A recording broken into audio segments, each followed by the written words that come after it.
You win, you win. Even city boy. All your country boy shouted. Country boy shouted. Represent boy shouted. That was a country boy. Cut my music.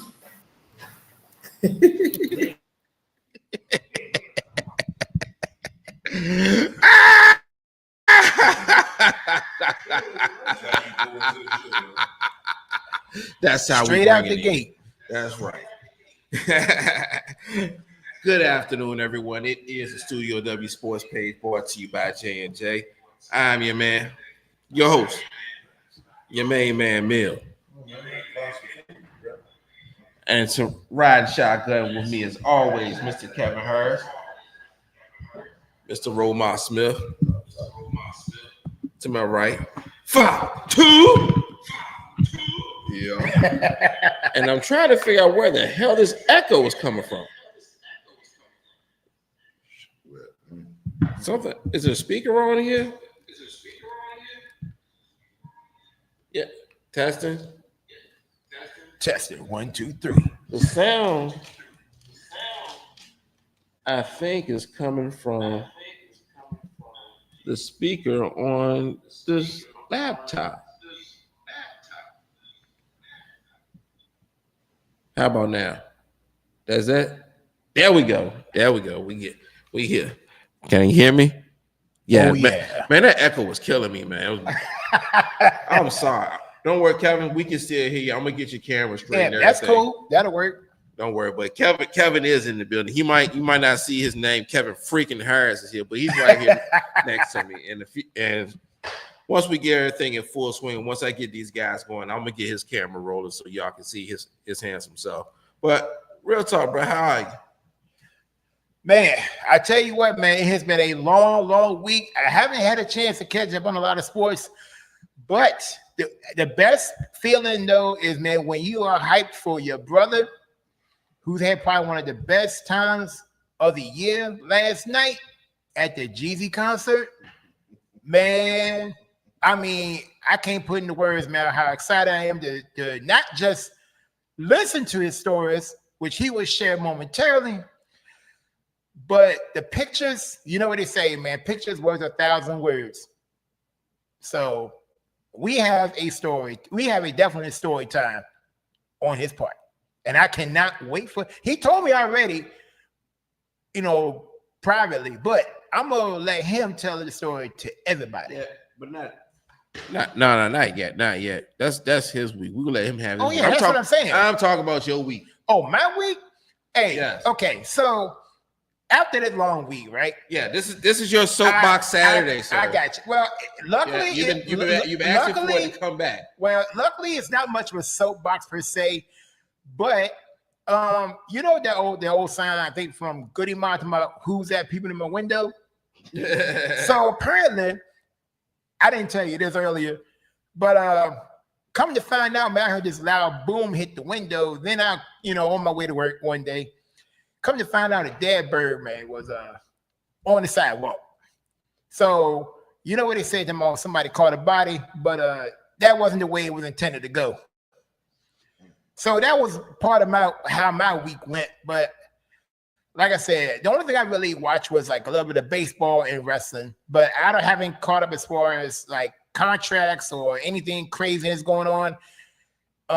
So y'all gonna have to school me a little bit today on what's what. So I'm here for it. No, we always sit here, to school each other, Oh yeah, definitely. It's not just one thing. It's an iron and sharpen an iron type deal. Yep, that one I definitely remember that one. Oh yeah. So right now we kicking a little freestyle here. Off the top of the dome, man, how the Commanders looking? I know you got a game coming on later on tonight. Right? Now we actually play on Monday. What you looking for? What I will say this: we need a bounce back performance. Actually, the funny thing is, WB gave me an assignment this past Monday. He said, "Hey, you're gonna be in my play-by-play man, on Monday Night Madness. So I say, okay, cool. So I'll be doing a little bit of commentary in between songs, several times throughout the show on Monday. So it's going to be very interesting to see how it is. Say turn the TV down, turn the music up, and just go on from there. But like I said, the main thing is special teams, defense. Like I said, we'll get that straightened out. We'll see what it holds out and whatnot. So I'm just looking for a better performance all the way around. Good. On any, I mean, does anybody that you got your eye on right now that's like standing out to you? That you got anybody that you heard about that you nobody want to make the team particular, but I have to look at names. We drafted the lead running back from Arizona, Murray. He might be our number 3. I run it. How's the offensive line looking? That's gonna be a huge thing because Jay Daniels got hit a lot last season, bro. And I'd say the only thing that's gonna hold Jay Daniels back is how much he can stay on his feet. Yeah, that's getting bigger is one thing. Taking hits is another. He took a lot of hits. And the crazy thing is everybody's got film out on him too. So it's all about adjustments. Hey, ain't no quarterback in the NFL that the team never had that never always got film on. People had film on Brady for years and it still didn't stop. It still didn't help them enough. Yeah, because it was about the team. Yeah. It was football was everything all those runs that he had. Brady didn't have a bunch of yards. I ain't saying that. I'm just saying like it was more of a he knew how to control the game, he knew how to control the team, he knew how to control situations. That's what made Brady to go. I'm just saying they had film on him too. Yeah. And once you know how to do that, you can have as much film on you as you want. Yeah. It don't matter the film. You can't you have to out execute. That's when you turn the game into a chess match. That's the type of level these players is on. How was your week, Mel? Whoo, boy. It was one of those things. You said I missed the assignment. I had this thing I was going to do on Facebook where weeks like I had this week, I was going to go city to city and just make a post saying, this whatever city acknowledge me. Oh, yeah. I was going to do that all week long. Forgot clean about it. Yeah. Because I hit it. Honestly, I can say I hit 10 different cities, doing what I do. Yeah. And then I was messing with you, talking about you must have made a wrong turn when you went to Lynchburg. I was like, oh, okay. Yeah, Lynchburg's next week, buddy. Oh, okay. Ouch. I want to say I see Lynchburg on Tuesday. I can still do the same thing next week too, but it's not going to have the same impact because, sometimes I like Wednesday, Thursday, and yesterday I did two a day. So just imagine that. Gotcha. And then yesterday I had to go to 3 different cities, but it was a repeat because it was like one of the cities I had to go back to. I forgot to update. I forgot to put an update on what I did, so I had to go back there real quick. But it was nothing. It was like an in and out type thing. I was only there for like 5 minutes. Oh, all right. But it wasn't bad. I got home in a decent hour each and every night. Thursday was rough because after that I had choir rehearsal. Yeah, we got third Sunday coming up. The men's choir sing on Sunday. So what now? Oh, oh yeah, that slot is. I want to talk about fantasy football shortly, but yeah, that slot's already. It's set at 16 teams. The roster is full. Yeah, because the person whose slot that is, they haven't logged in yet. But I already know who's number 16. But anyway, what I was saying about this week, Dylan Gabriel. Oh, your week with the 10 cities and all that stuff. Oh yeah. I still might do it this week, but last week wasn't bad. Like I said, I got choirs because third Sunday coming up, the men's choir singing. So we good. Shout out to Friendship Baptist Church. See y'all there. And don't worry. I'm not saying I can sing either. I sound terrible. I just want to hurry get my civic duty over with.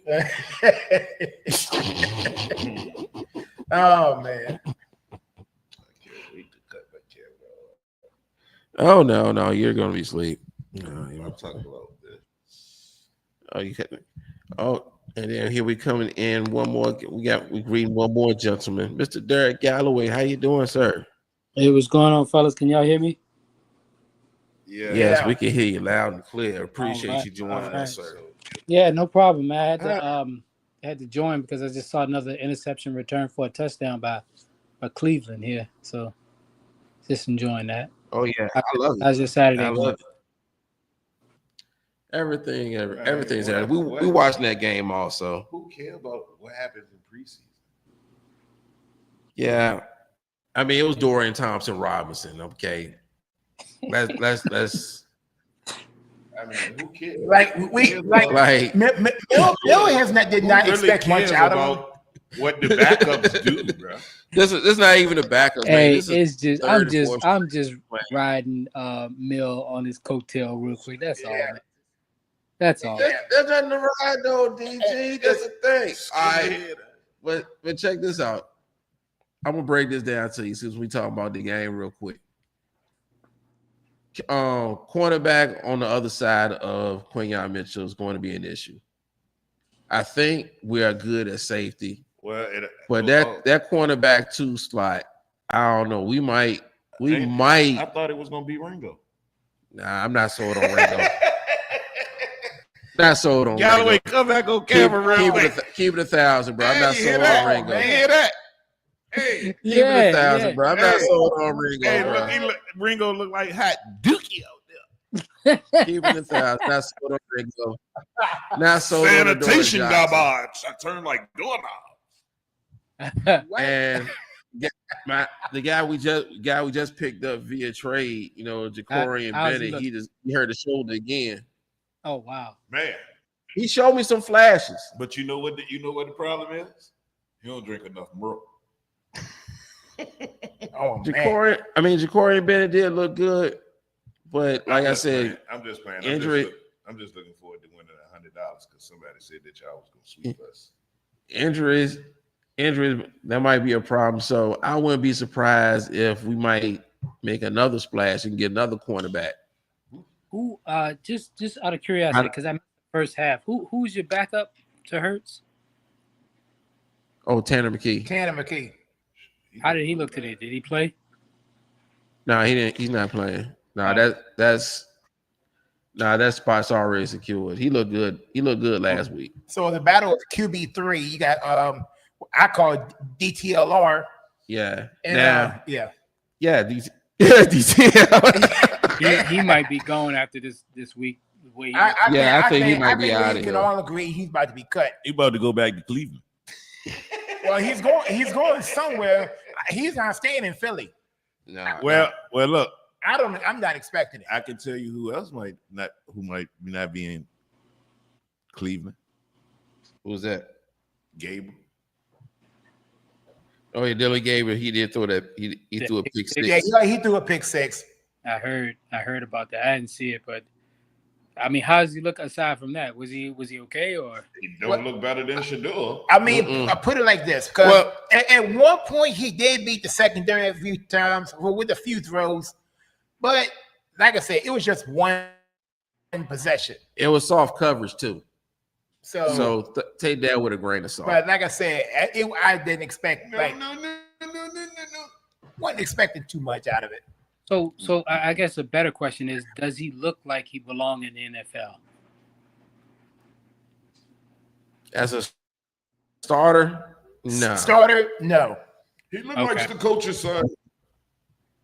Okay. Nah. I mean, now maybe a QB3, maybe somewhere. Oh, almighty kid, what is you?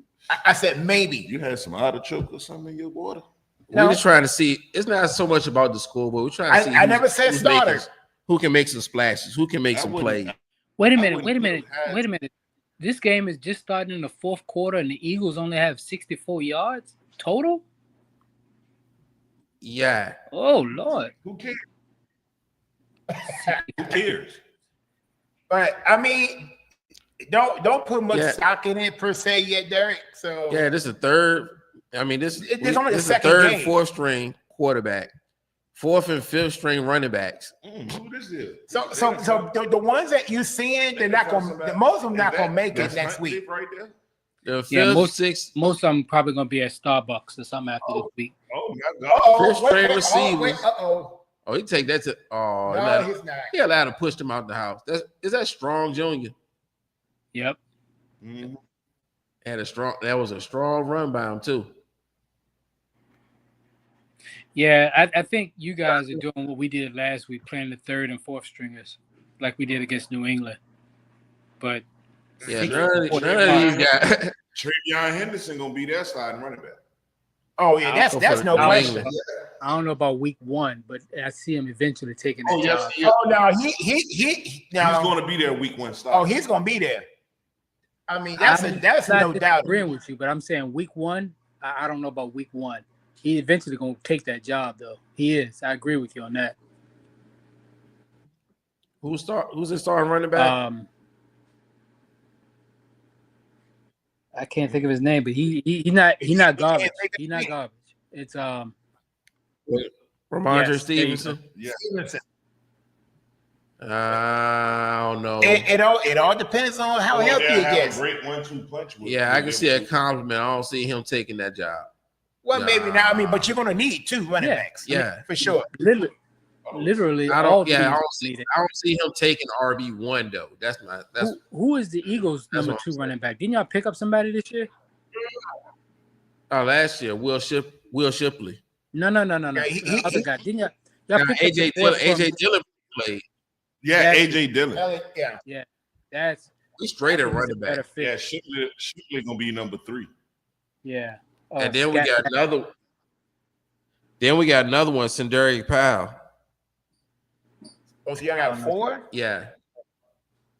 They said we might be trying to stash him because he's a smaller back, but he can do everything in the backfield except for blocks. That's because of his size. Kind of like a Deuce Vaughn type. Yeah. Gotcha. Yeah, but he is shifty. Once he gets the ball in the open field, he can take it all. He can take it the distance. Man, no other shit about me.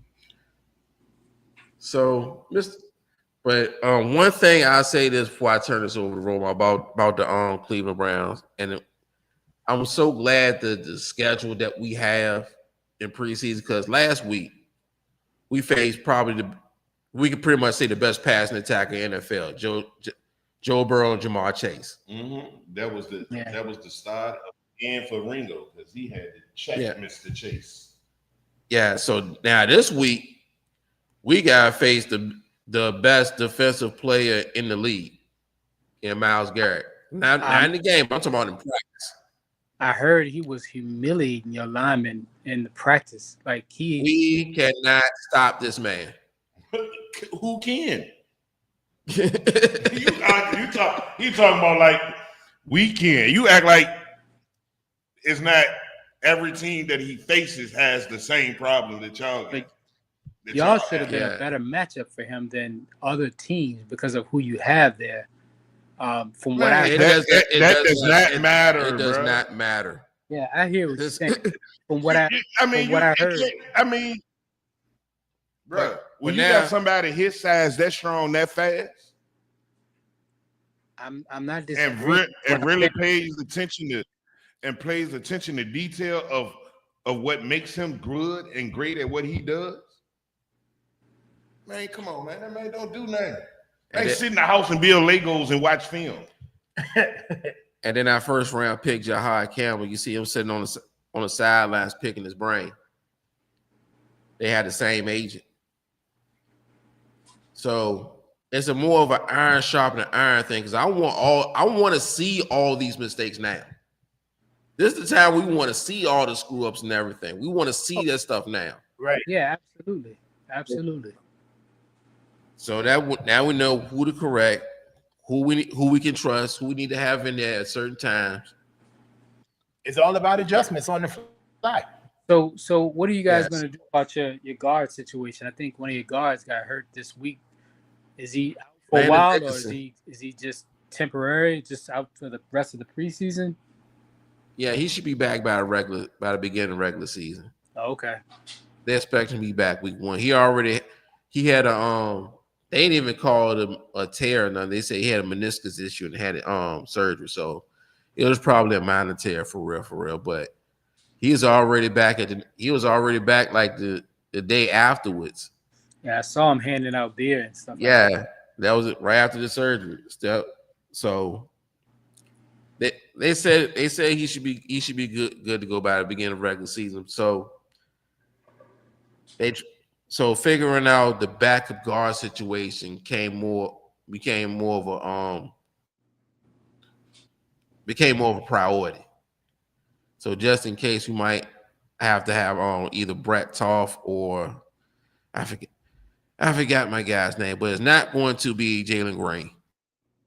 Jalen Green, he's also injured, not going to be available for the rest of the preseason. That might be the thing that might end up him getting cut. So going away from the Eagles real quick, and this is something I saw and I read, is that Atlanta is still trying to find a trade or either thinking about getting rid of Kirk Cousins. And one of the teams that could use him, where they were talking about the Rams, especially if Stafford doesn't have a good workout this week. I think it's today actually with the Rams about his back. I think it would be a good fit because Kirk Cousins played in McVay's offense before in Washington. So that'd be a good pickup for them. I don't know if they want to do it for that price though. I think it was like 30 million, 25 million. So I mean, I don't know what the Rams are going to do because if Stafford's hurt and can't go, do you really trust Garoppolo? Do you trust Garoppolo? Oh, they're going to pull the trigger on that. Say what? No, they're going to pull the trigger and go get Kirk Cousins. So is it safe to say that Kirk Cousins will not be in Atlanta when the season starts? No, he'll probably still be there when the season starts. Kevin, it depends on how Matt Stafford's workout goes today. If it goes well, then they probably just drop it. But if it's a concern, but they're gonna have. If they do, I think if the Rams do go after Cousins, if they make the trade go down, they're gonna restructure that contract once he gets to the building. Again, it depends on if it's a trade. Yeah, I agree. But if it's something where Atlanta cuts him and Rams go pick him up or have the first priority on the waiver to pick him up, yeah, pick him up because still that means Atlanta's still gonna be on the hook to pay him. And the beauty of it is that they don't have to wait for Kirk to understand or remember or study that offense. I mean, he should still know it like the back of his hand. You remember how potent he was in that McVay offense when we went to, I think we won the division that year with Gruden. Yeah. Before McVay left. I think it was McVay, Shanahan, Mike Daniels. We had all those head coaches there. And man, it's crazy the coaching tree they can that was insane. That became great head coaches that we had in Washington. Like that coaching tree, that coaching tree crazy, bro. from the assistant standpoint to them becoming head coaches, you can literally say almost damn near almost every assistant since they left us then at least went to a Super Bowl or a conference championship game. Yeah. But what do you guys think? You think Kurt would do a good job with the Rams? I mean, they'll probably be happy just to have another person named Kurt playing for the Rams. I could honestly see, because I'm not sure about the Rams money situation. I can see if money gets to be an issue. But either way, it's gonna be something we're gonna have. It's like a stay tuned for a developing story. Yes, I believe within the next could work, week or two. Because Kirk can move the football. Yeah, he'll have weapons. That is true. And he has good weapons. I mean, he's not running into a crappy situation. I mean, their offense they're stacked on both sides. It's a winnable division too. And it's not only thing that I see. Kurt will have an actual defense with the Rams too. I mean, it's stacked on both sides, bro. So yeah, it could work. Any at this point, anything is possible. And wouldn't it be crazy if the major networks decide that, if they pull off this said stunner or whatever, and I say, guess who called it? I mean, you got two of the best route runners as a 1-2 combination. You got Devontae Adams and Puka Nacua. Hey, look, let me see this. Throw the ball to. Let me see this. And I really feel like a lot of the outside of his injuries last year or him getting hurt, a lot of Kirk Cousins' downfall in Atlanta was Kyle Pitts not being able to get open. Yeah, because I'm definitely picking him up in the fantasy if that happened. And I'm sorry to say, I can't. You shouldn't blame another per. But Kyle Pitts gonna hurt any quarterback that he got a good throw. If you're going to Kyle Pitts, you're gonna be waiting forever with the ball in your hands because he can't create separation and he's not a great route runner. He's just a big body. I think, and that hurt because they expected Kyle Pitts. They expected Kyle Pitts to flourish in that with Kirk Cousins as a quarterback last year. So, do you see Kyle Pitts getting traded? Yes. Okay. Yes. They're trying to trade him. I don't see them trading him. I see them probably letting this year play out and then not picking up his contract. And then just cut him. No, I can see him getting traded mid-season. Yeah, could be. It's possible. I can see that. And I'm sorry to say, and it might be a boat, and it's gonna be something that y'all gonna say sound crazy now, but how did you know this was gonna happen? Well, it has worked several times before. All I'm gonna say is this: let Kyle Pitts come available, and Ski Man's how we're gonna make something happen. And I say this for one reason.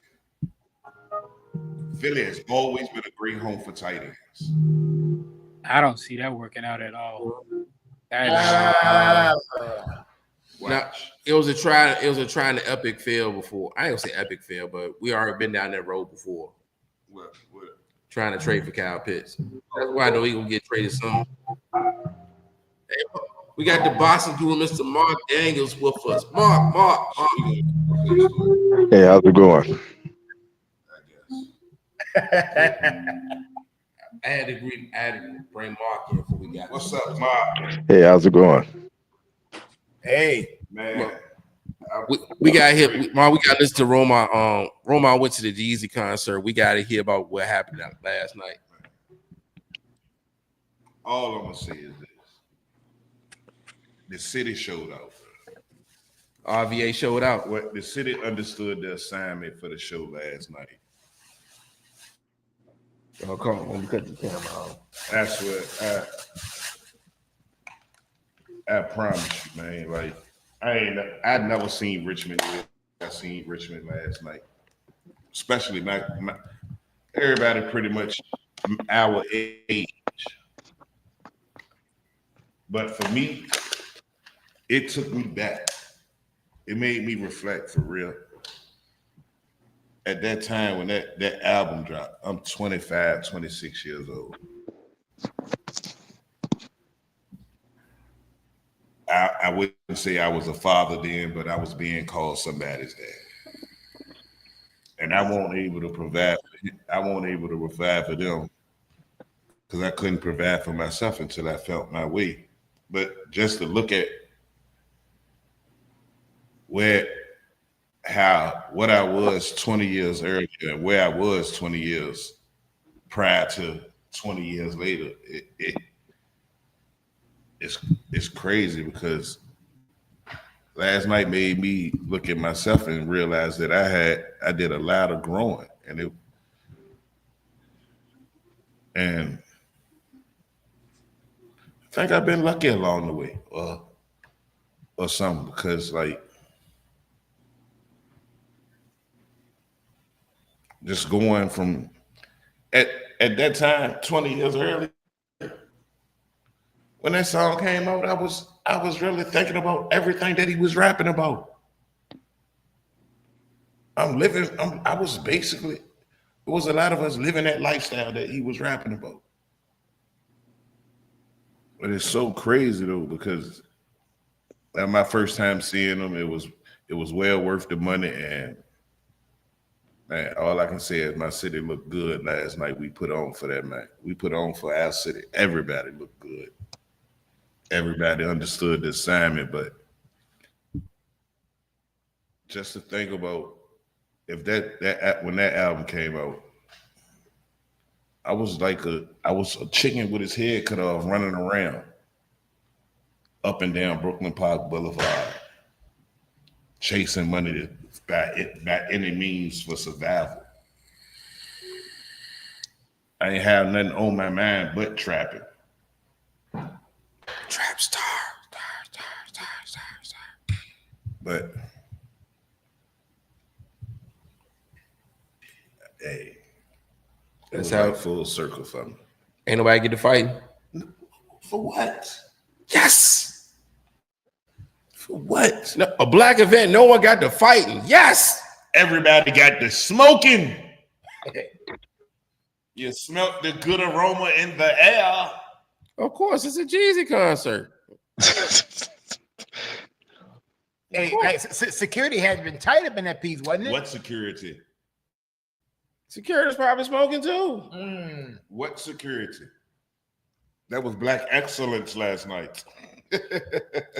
Good. Speaking of excellent. Hey, Mark. Yes, sir. All right, before we get into more NFL action, we gotta get in some boxing. Oh my God, yeah. We got a lot of boxing questions going on right now. Do you want who wants to open the floor and ask Mark what's going on with boxing first? Well, what's going on with boxing, Mark? Mark, man, look, I just saw a commercial last night while I was watching baseball, and there's a fight in September that I know you got your eyes on big time. Canelo versus Terrence Crawford. Everybody been waiting on that fight. Yeah, but we got to hear Mark's take on this one. Go ahead. The floor is yours. It's going to be interesting, man. I say that because I've seen some footage of Terrence Crawford now, man. He done bulked up. And, I think what people need to understand is he's going up about 25 pounds in weight. And, I'll bring that back. Let's say about 15 to 20 pounds. But, people tend to forget Canelo walks around about 190 to 200. I just got to see what's going to happen when Terrence Crawford gets hit. What weight class he went up to? How much he moved He's up there? Super middleweight, basically light heavyweight. See, you got to be careful when you're making them jumps like that, especially the way he's done it. he ain't, he didn't just go say, okay, I'm gonna go up to junior middleweight, then go up to, middleweight, then super. I mean, he's jumping from welterweight all the way up. Welterweight is like 145.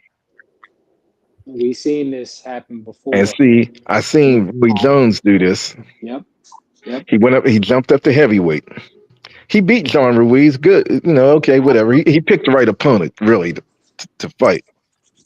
Because he was talking about fighting Evander Holyfield, and him and his father had been estranged for about 20 years. His father came out of that estrangement and told him, "No, you'll get killed," which he would have.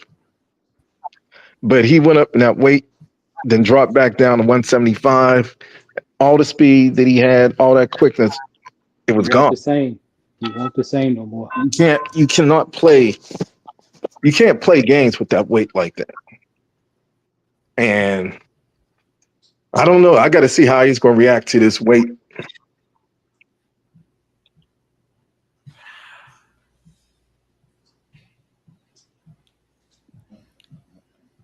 I got to see how.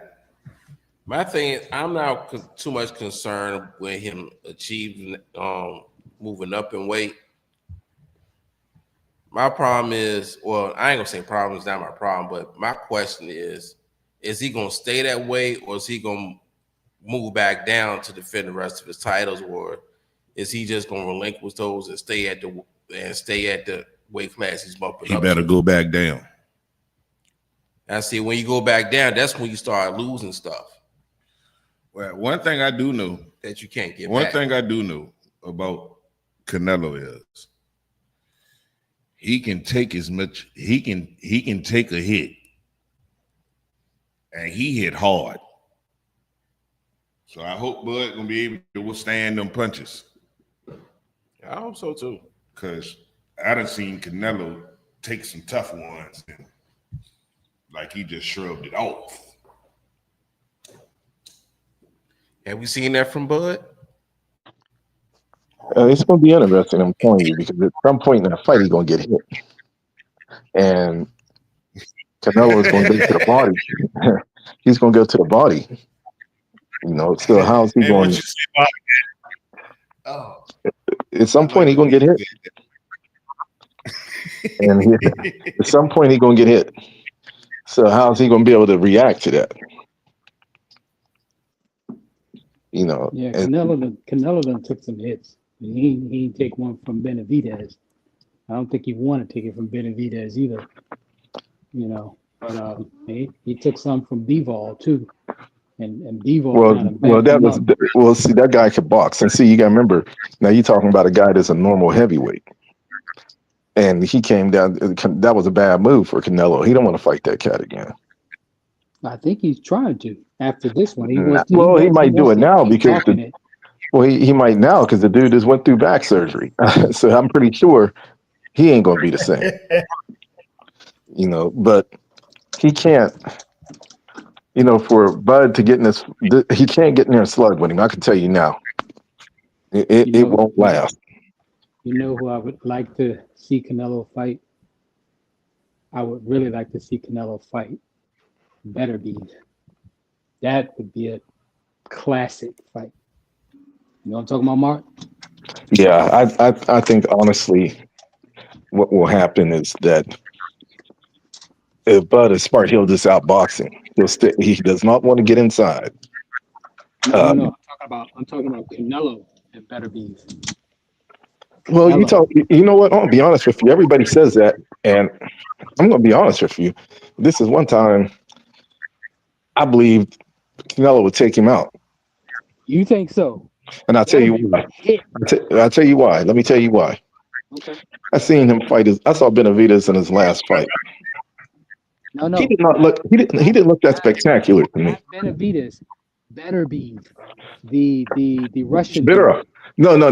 Because he can fight Artur Bitterev, but here's the problem: Bitterev is 40 years old.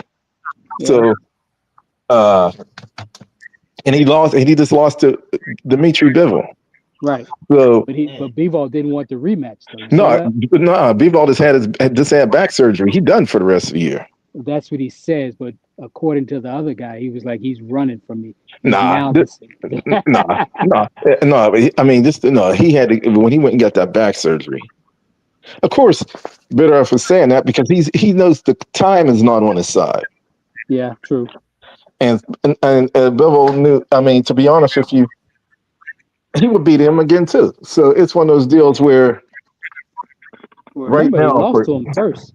well, He no, lost he to him shouldn't have, first. but yeah, but that first time it shouldn't have been a loss. I'll tell you now. Worst case scenario, it should have been a draw. Okay. But now for Canelo, you got he's. I mean, now guys is fighting Canelo because he's the pay. He's going to be your biggest payday. Oh, You know what I'm absolutely. saying? And Yeah. Bud is going up to fight him. If you want to know the truth, Bud is 38. He ain't got long to go either. So I guess his mindset is I better get a big pay on my way out the door. Yeah, that's why I was wondering was he gonna be back down after this fight. I think nah, he I mean, but here's the problem. with Roy. He gonna get that Roy Jones syndrome if he does this. If he comes back down, exactly what I'm saying. he gonna get himself ruined. And yeah, I mean, he might as well. I think to be honest, if Bud fights this dude and he wins, then Bud would have one more big payday left for him, and that would be Benavidez. No, I would take the Benavidez fight if I'm him. That's a lot of money. Or if he beats Canelo in convincing fashion, they might have to run it back. Depending, yeah. So there's several options there. Clause. I mean, but yeah, Canelo ain't going to just take a loss and the dude don't fight him again. So it'll be best 2 out of 3 fights. That's what it sounds like to me. Best 2 out of 3 fights. Well, it depends. If he blows out Bud, there ain't gonna be no rematch. All right, so another fight I want to talk about is Sebastian Fundora to defend his title versus Keith Thurman. Sebastian Fundora is a WBC junior middleweight champion. How you see that one going? The venue has yet to be determined yet. Who cares about that one? I mean, really, I hate to say it like that, but Keith Thurman has been in active for the past 5 years. I mean, he fought once or something like that, but he ain't really done much. This is Keith Thurman messed around. I hate to say this. It seemed like he messed around, got married, and when he did that, he has not been the same cat. So he's running out of time too. Look, all these cats now it's about getting paid. Thurman ain't made a lot in his career. He has not. Believe it or not, until he fought Errol Spence, Bud had not really made a lot of money. So now these cats are in their late 30s and they realizing the clock is not on their side. They got to chase that bread while they can now. While they can. Yeah. And Canelo is the big draw. And they want Fundora to be a big draw, but he's not going to be. The only thing that's weird about that is he's 6'5" and he's 150 pounds. Are you talking about the tower guy? Yeah. And I seen him get clocked one time too. But I mean, he can fight. He can fight if you. Well, he takes a punishment he shouldn't have to take because he's like I don't know if you guys remember, he was sort of like a Diego Corrales. Like you said, he did. Well, I mean, Fundora is like a Diego Corrales. Diego Corrales was a lanky fighter who took punishment he didn't have to take because they like to fight inside instead of using his reach and his height to his advantage. So that's the problem there. He'll beat Thurman. Then Thurman can go back to broadcasting or whatever it is because he ain't been fighting. All right, so what about Jaron Boots Ennis moving him super middleweight to face what's this guy's name?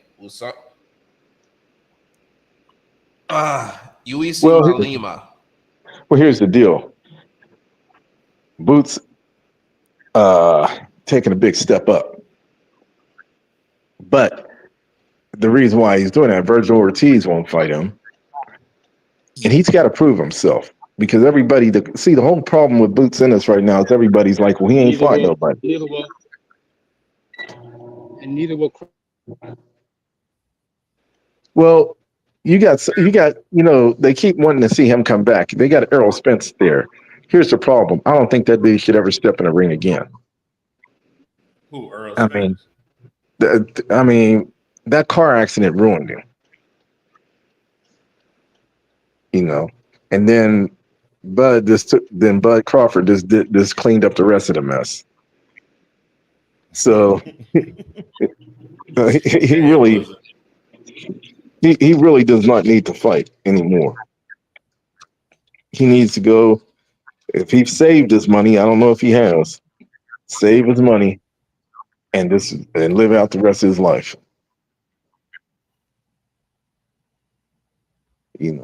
That's my opinion. But at the state of boxing right now, and Mill, I don't know, I'm sure you've seen this, where the MMA done signed this big promotion, this big deal for $7.7 billion, so you don't ever have to pay for pay-per-view anymore. Yep. Boxing. I pay attention to that. Yeah, so boxing is that's at right. this point. You shouldn't have to pay. You shouldn't have to pay for a boxing pay-per-view no more. Is what they putting out there.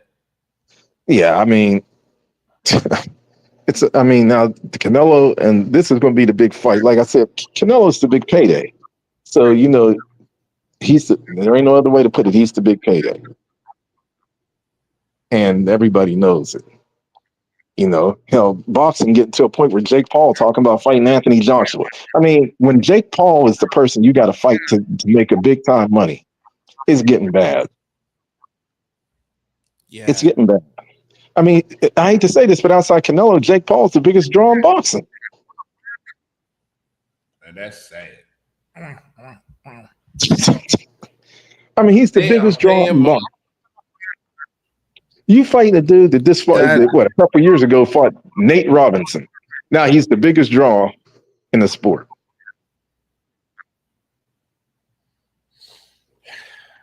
It's all about marketing. You gotta give it to them. It's all about marketing. They coined the market, so you had to pay money to see them. Hey, he's the LeVar Ball of boxing. I mean, this brother, he talked it up. Yeah, now everybody wants to pay money just to see him get beat. He ain't gonna get beat because he ain't gonna allow a real boxer to really touch him. Yeah, that's the illusion. And they'll still pay money just in hopes to seeing him get knocked out. I'll see the highlights on Instagram. and he still gets that. I don't know. I mean, that's me posting. It ain't like I'm gonna click on it. He still gets the views. Yeah, I mean, you can still find that on Instagram and Facebook for free. So, I mean, yeah, but he still get paid for the views. He still gets that view. If you click on it to view it, you can just swipe past. These are some of the greatest clout chasers of all time. Yeah, I mean, that's what it is. But what about this? Hey, Mark, what about this fight on the undercard of that Canelo Crawford fight? Christian and Billy will face off Lester Martinez. Both of these boxers are undefeated, and it's a super middleweight. Yeah, super middleweight division. What do you think about those two fighters, Mark? Which two fighters were you talking about? Christian and Billy and against Lester Martinez.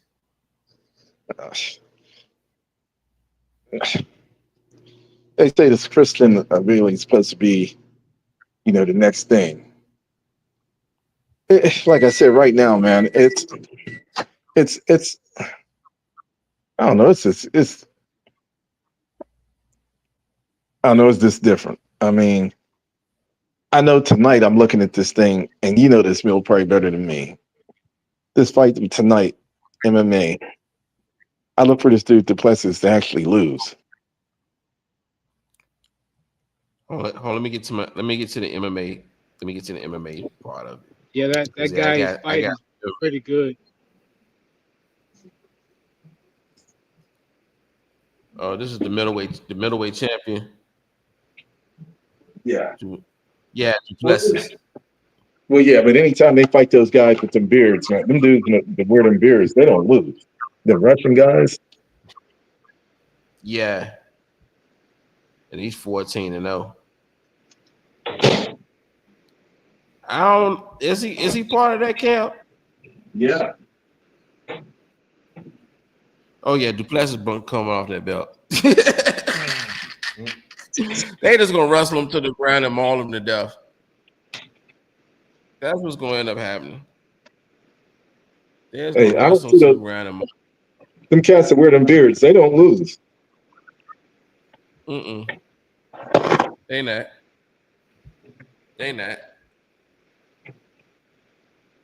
Well, it might be a good fight. Let me see who's on the undercard of this. LaRon Murphy versus Aaron Pico in the featherweight division. Jeff Neal, Carl Paredes in the welterweight division. Jarek Cornelier versus Michael Page. Middleweight division, Tim Elliott versus Kai Asakura. In the flyweight division, nah. It's not really a bunch of guys that have any experience watching. Jessica, but that's on the undercard. Jessica Andrade's in the prelims. Jesus. Well, she has taken a lot of L's too.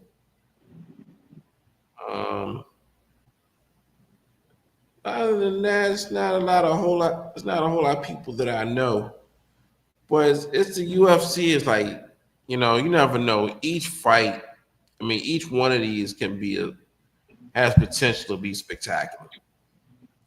Sometimes they do get a little bit boring, but every now and then you get a couple fights where one is some real bad blood and one don't really like each other, and you see the blood get beaten out of them, and it provides some thriller moments. Like I tried to ask you guys which y'all's most thriller moments last week. I came up with another one good thriller moment. Speaking of UFC, and that's just to be non-biased. But when Francis Ngannou knocked out Alistair Overeem, I think it was in the middle of the second round. He caught one of the meanest uppercuts I ever seen in my life. Oh man, he put that dude into another. He put him into another world. His head snapped back.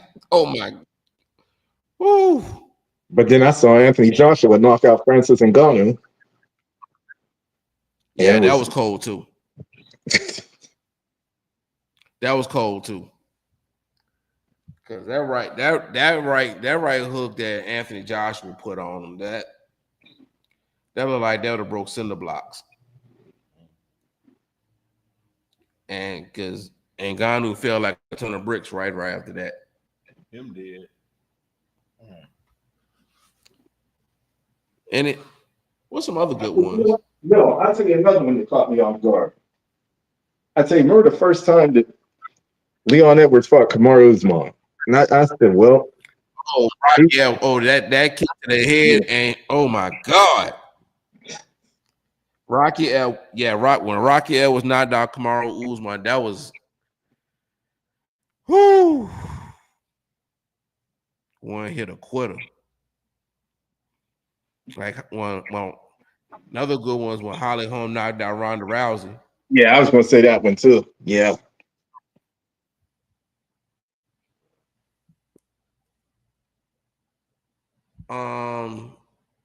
Is that when Rashard Evans knocking out Chuck Liddell? Was that when Ronda Rousey said, No, but you know what? Remember when Masvidal got Ben Askren? I mean, that fight lasted about what, 3 seconds? We flew in, hit him with that knee. Oh yeah. Well, what about you run into the flying knee? What about when Conor McGregor got knocked out? That wasn't really a thrilling moment. That was more like a wear down type, beat down type.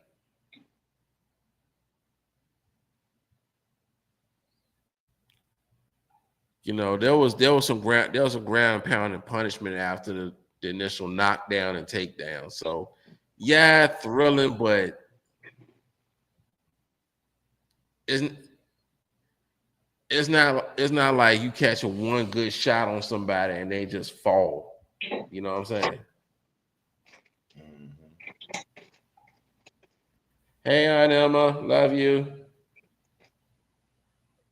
My Aunt Emma's always watching us. So, Mark, anything about preseason that's catching your eye right now? Well, Shador did last week, but Dylan Gabriel started today, and he threw a pick 6, and I think he fumbled the ball. Yeah, Andrew McCool got. I forget. I don't know who caused the fumble. Andrew McCool got the pick 6 and the fumble recovery, and that was the end of his day. You know, it's a shame. They don't want to admit it, but Shador got screwed over.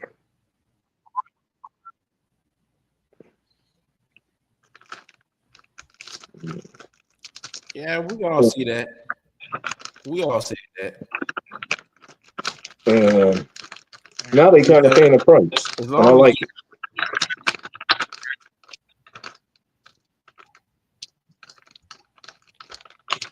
I can see him being QB3. I mean, he's QB2 at best. Flacco's gonna be QB1. There's no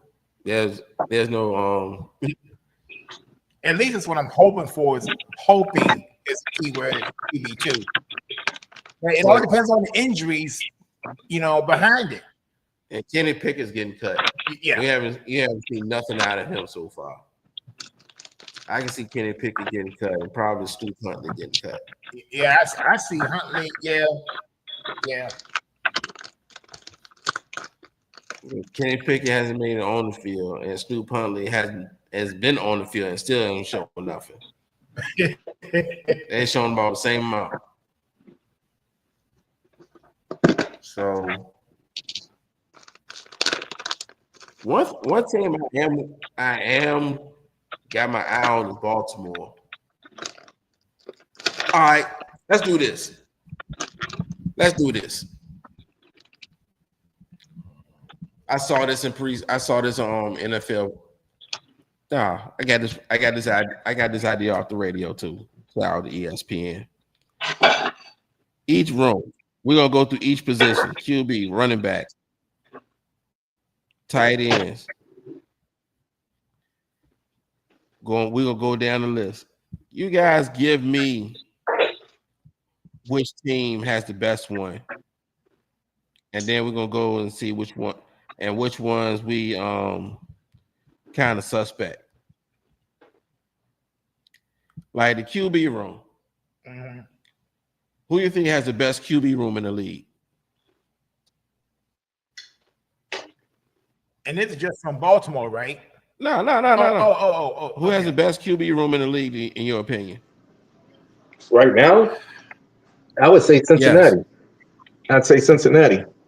Why would you say Cincinnati? Because that dude that came in when Burrow got hurt last year, that dude was balling. I forget his name. As much as it pains me to say it, I would say it would be probably the Rams. I mean, if Stafford's healthy, and then behind him you got Garoppolo, I'd say that's a pretty strong quarterback room. You know what? You might have I a point. would say that if their quarterback room was strong, then why would there be rumors of Kirk Cousins going there? You cut out. Say it again. Say their quarterback room is strong. What? Yes, if their QB room was strong, then why would there be rumors of Kirk Cousins going there? Because they don't know about Matthew Stafford's back. Matthew Stafford's back is hurt. And they got to have something in there. I mean, you can't go Garoppolo the whole year. That ain't going to work. No. Yeah, He's good for exactly. about So 3, they 4, can't. 5 games. But that's what backups are for. So that'd 3, be 4, that'd 5 be a games. QB room I have concerned about. I wouldn't call them the best QB room in the league. Well, what backup would you think would start a whole season? Backups are just that 4 or 5 games. That's it. It's just seat warmers. Yeah, You know any backup that exactly. can play a whole 17? Only time I've ever seen that was Kurt Warner. Right. And I could say this: Garoppolo's been to a Super Bowl. Can any other backup say that? Tell you what. Kenny, What? Hey, it ain't been too long ago. It ain't been too long ago that actually Garoppolo was one of the better quarterbacks in the league. That's what I'm saying. That's one of the reasons why I would think it would be my choice. Do I trust Garoppolo for a whole season? No. Would I trust him in a pinch to come in and fill in for about a month? Yeah, I think he could do that against with Stafford being out. But the Rams have high expectations, so with that's why I think they're looking at possibly Kirk Cousins if Matthew Stafford can't go at all. I'm gonna go crazy. I'm gonna go left field. I'm gonna say the Giants. The New York Football Giants with Russell Wilson. I don't think that room's going to be that room come day one. Somebody's going. It'll be Jameis. No, it's going to be DeVito. The DeVito might be I thought he was already gone. Nope. I thought DeVito was already gone. I mean, that's a given. He's a practice squad guy. I'm saying the Giants. Now, with that experience that these quarterbacks have, I can understand that. And Jackson Dart hasn't looked bad in the preseason. No, he hasn't. It's only been one game. I mean, but I was gonna say, I said, Mel, I'm gonna give you the same thing you told me about Shador. It's only one game. Yeah. And it depends on who you're playing against. So you got to remember, one game doesn't really make or break you per se. Yeah, don't try to come back a week later with what I said to you. Don't try to. No. You're not going to He got to, bro. He got to. Because you've been contradicting yourself. Don't add fire. And you see, he want to add fire to the flame. See, he won't the volcano to erupt. And that's the beauty of it, Lamar. You better watch out with Galloway. I know him better than you do. You better watch out. He like to throw matches at fires. Oh, yeah. Oh, we've seen you up before. And it's great. I mean, we already gave you a signature phrase right there. Because we're going to be using all that all season. Especially when you use it on me. Mr. Week 9, Fantasy Football League. See you Week 9. Bro, I told you I took that back because I didn't know about the difference of this fantasy thing. So I told you that's off the map. That's off the. Yeah. I can't hold that. No more. I'm gonna keep that in mind. Keep my eye on the Rams. Yes, I am. I do like the Bengals. I do like the Rams, and I'm gonna leave my Eagles out of this one because I got bias. I do like Tanner McKee. I liked him ever since we drafted him. So DTLR. DTLR might getting cut tomorrow. Yeah, he might be going out of business. DTLR is going out of business, man.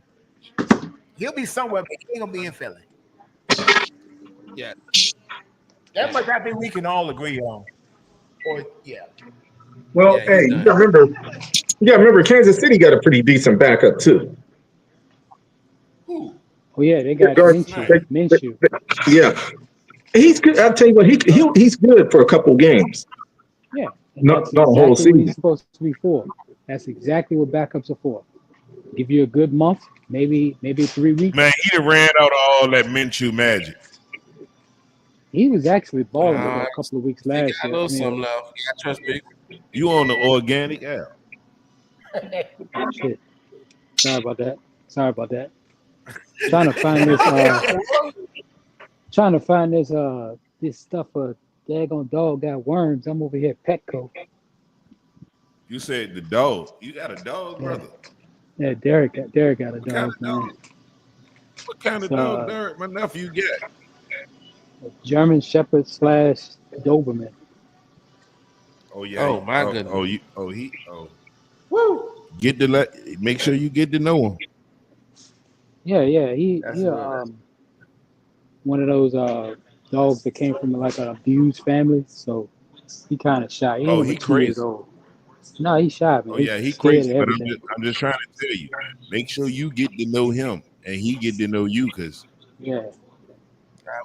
we're gonna revisit this later. But what about the running backs? Best running back room in the league. Oh, without question, it's Houston. I think it's in Texas. That's what I just said, Houston. Yep. Without Joe Mixon and Chubb. Yeah. I thought Chubb. Oh, that's right. Even that old line can hold up. That could be some. Houston got a squad, man. They do. They better win in the AFC South. I'm still upset that we didn't pick up Chubb, man. I really am still upset they about front that. seven nasty too. Yeah, it is. Their front seven is nasty. Will Anderson, all Houston need really is a left tackle.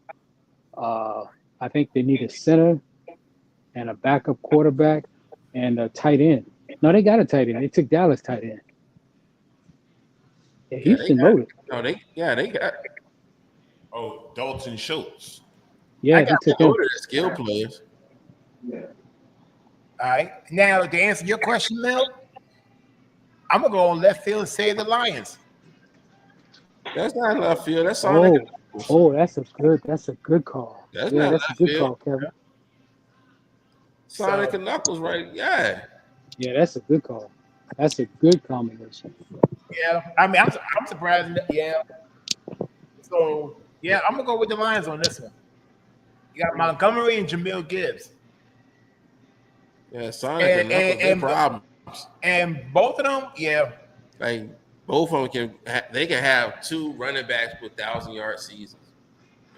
Yeah, they gave us a pretty good scare in the playoffs with that boy Jamil Gibbs. We couldn't tackle that boy for nothing. Okay. All right. So what about wide receiver? I'm just glad Golf had the game he had. No, Mark, who you had?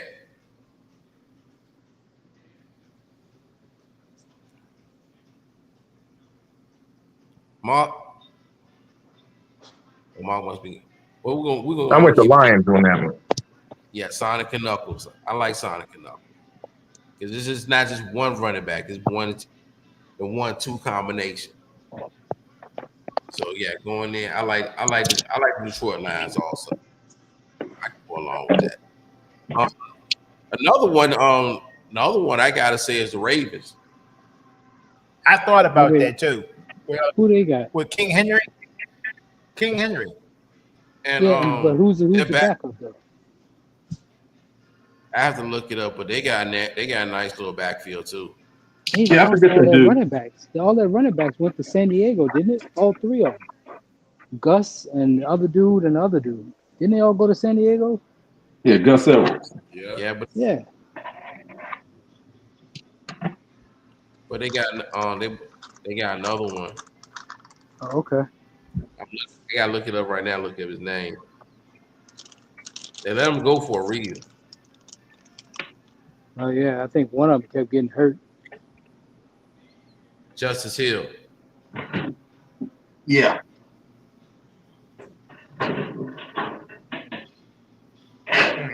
Now, your next question, Mel, is going to be very interesting. Justice Hill and Keaton Mitchell. Oh, yeah. All right, so I didn't do the quarterbacks, but I'm gonna start with the running backs on this one. Oh, no, we did wide receivers yet. Wide receiver. The best wide receiver duo. Yeah, we All right, Mel, go ahead. Them Bengals. Yeah. Yeah. I like the Bengals. And I like the Rams. I gotta throw in the Eagles as well. Yeah. They got two. They got 2.5. Yeah, of course. Thank you. Got my guys there, and there's also tight ends included. Oh, it is. Okay. Yeah, I'm throwing the wide receivers and tight end. The whole package. I'm gonna throw my team receiving core in there. That's not a bad call though. If both receivers and tight end playing, yeah, that's not a bad call. And why we talking? Hello? Let's look at that AFC West. Yeah, the Raiders. I mean, the Los Angeles Chargers gonna have a very good receiving core. With who? McConkey? Yeah, and which one of them went back? Allen or Williams? He retired. He retired just 2 weeks ago. Who? Williams. Well, Keenan Allen back over there. Keenan Allen is back. Yeah. Oh, they got him. They picked him up. Okay. Yeah, we got McConkey and if I said it right, and Keenan Allen is back. And another wide receiver that was nice last year for them. No, they had no third. Yeah, they had that guy from TCU. He got to be able to hold on to the ball. Yeah, that's his problem. He can't catch. That's why I don't count that. Yeah, that's why Derek don't really count it like that. And Denver had a nice little receiver core. I got Denver winning the division. It's theirs to lose. You think so? Yes. You trust in Bo that much, huh? Sean Payton did to a 10-6 or a 10-7 record, didn't he? And remember, they came within a field goal block of the Chiefs. Yeah, I mean, outside of what our quarterback did, who had a better rookie season? I ain't paying no attention to him like that. I know he had a good season, but I won't watch him like that. What? Bruh. Sean Payton got a bigger version of Drew Brees in Denver. Yeah, but you know what? I don't Tampa Bay they got some tough receivers too. That's a good call. Yeah. Got Mike Evans. I think Tampa Bay is going to be a sneak. And Godwin, provided he stay healthy. You see how everybody's pointing out Denver and San Diego and all these other sleepers? I think Tampa Bay could be a real sleeper this year in that division. I mean, they really came together with Baker Mayfield at the end of the season, just lighting people up. When they won the division 4 times in a row. No, I'm talking about actually going further than the first round of the playoffs. And it's a shame that New Orleans can't get into this conversation because they got a nice little receiver core too. But here's the main problem, Mel, with New Orleans. Their O-line is trash. They can't keep it and they don't have a quarterback. That's the most important ingredient. That's two. Actually, it's two most important ones because you got to have an O-line to protect the quarterback. And if you got neither one, you can't get very far. So you're saying that Denver can upset KC. No, I'm saying that too. As far as like, now KC has won 9 straight division. Bruh, Denver has the best secondary in the NFL. Hold on, we ain't got there yet. I'm saying it. I ain't saying that. Hold on. Time out. They got no fly zone 2 over there in Denver. Hold on. Can you name that All starters? right. We got They got Patrick Surtain. Then they went and got the boy from San Francisco. Anybody? Oh, let's get to. They got another, and then they got another. They had another boy. I can't name them all, but they had their secondary was one of the best in the NFL last year. They picked up Greenlaw from San Fran, and the other boy, and the safety, Hey, and Uso, the San Francisco last year. So let me ask you this: their corners better than our corners?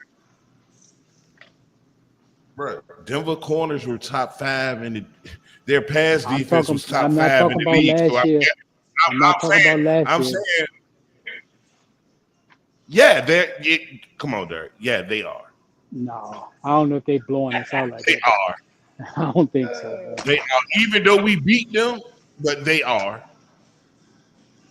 So you telling me Amos, Lattimore, and Samuel got the Field not better? defensive player of the year over there, and Patrick Surtain. Name another starter. Who cares? Okay, all right. He had a top 5 pass defense. Okay. It don't matter. He had great. He had somebody on the other side that was good. He wants a receipt, Lamar. All right, well, we'll see. The pass defense. We'll see. We'll definitely find out this year whose corners are better. I'm not saying secondary. I'm not counting safeties. I'm just talking about strictly the top three corners. Bro, we had Marshawn. We got Marshawn Lattimore. Mm-hmm. Past his prime in my eyes. Okay. Riley Moss. Didn't AJ Green kill him? AJ Brown. AJ Brown killed him. Put him back on the injury reserve list with a hamstring problem after that Philly game. It's my team. Neil. Yeah. Neil, you there? Is this recorded? I'm here. Is this recorded? Yeah. Okay, because I want to remember this when that certain fan talking about his team like this, when he bring up anything I say going forward. Anything I say going forward. Pat Surtain's the left corner. Riley Moss is the right corner. Jaquan McMillan is the nickelback. Hufanga is the strong safety, and Brandon Jones the free safety. Hold on. Now, Kevin, and Mark, y'all please tell Mr. Galloway that I don't mind eating a piece of humble pie, but I ain't trying to hear that, man. I hate you becoming a Denver fan overnight. Hold on. No, hold on. I've been saying this since last year. Don't you ever question my fandom ever again. Hold on. They got defensive player of the year.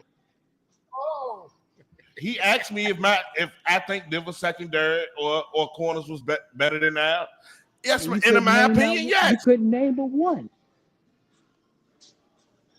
Okay, Galloway, just because you're a super Skins fan on knowing every player that play for us, that don't mean that I'm less of a fan. Now, line them up. Man. Line them up then. Line them up. I don't care to name. I don't care to know all the players on my team. No.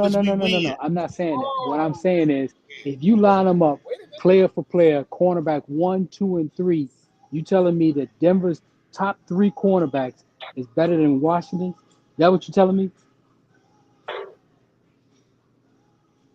Is that a yes or a no? Okay. All right. I'm saying yes. He's saying yes. Statistically, yes. Okay.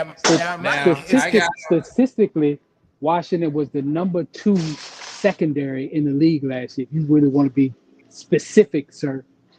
If you really want to be specific, as far as yards given up, number 2 or 3 in the league last year. And now to add Amos. I like the. You're going by what you hear in the news. You're going by what you hear in ESPN. Regardless, I mean, okay, well, you got it, man. You got it. I got one. I'm gonna say the Baltimore Ravens. Well, yeah. Well, yeah, they tough. they are. They tough. They tough. Nate Wiggins, Jair Alexander, Marlon Humphrey. Yeah, I forgot about Who, that. who's Yeah. the lead? And then Who's you the got lead Kyle dog over Hamilton. there though?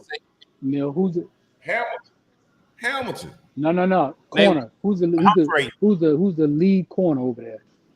Jair What's Zaire? or Humphrey? I think it's Humphrey. No, Humphrey the nickelback. Oh. Is he Nate Wiggins or Jair? I mean, that's And they just that's like a and they just 1-on-1 picked A. him up from Green Bay. yeah. What about Atlanta's secondary? Yeah, they good. Yeah, no comment. Yeah, Well, if you want to put it, I do like Atlanta. All right, well, I got another one. Kansas City secondary. Now there you go. Well, now you talking. Now you talking. I Them boys got can ball over there. how about Mills Eagles? Our secondary? Mm-hmm. No, No, not yet. No, Not yet. no, it's still It's still too not early. this year. front too. seven. I make an argument for the front seven, but the back four, You know what you're gonna have to we do. top 10. I can't say really top 5. You know what you're gonna have to do. Mill, are you serious? I really Yeah. see somewhere y'all making him gonna be on the other side. Dejan gonna be on the other side of Quintana. No, they said they're gonna put him. They're gonna keep him at nickel. That nickel. Nah, he's staying at nickel. He might. Oh, he will drop to safety if we go to like a 4-3, like a base. No, I can't put y'all in the top 10 no more, man. Y'all lost y'all second, third, and number 1 free safety this offseason. Second corner, third corner, and free safety. CJ Gardner Johnson. Well, if you want to say that, well, we might want to talk about Pittsburgh secondary with Slay and Rams ain't in the corner. I still say top 10 because hey, it's not like our secondary wasn't trash. Our secondary was still one of the best in the game last year. But they ain't there no more though. That's the point. You got Slay is They're gone. gone. CJ is gone. Yeah. You can't count them no more. That's just gonna make y'all. That's gonna make the year tough for y'all. And then what made it even worse. Will, let me ask you a question. With those names that they said that's gone, who was your most talked about corner? Quinyon Mitchell. And what did the league And give? Cooper DeJean. But what did after 1 week as a pro? What did he get called? Guantanamo Bay. Bye Slay. Bye CJ.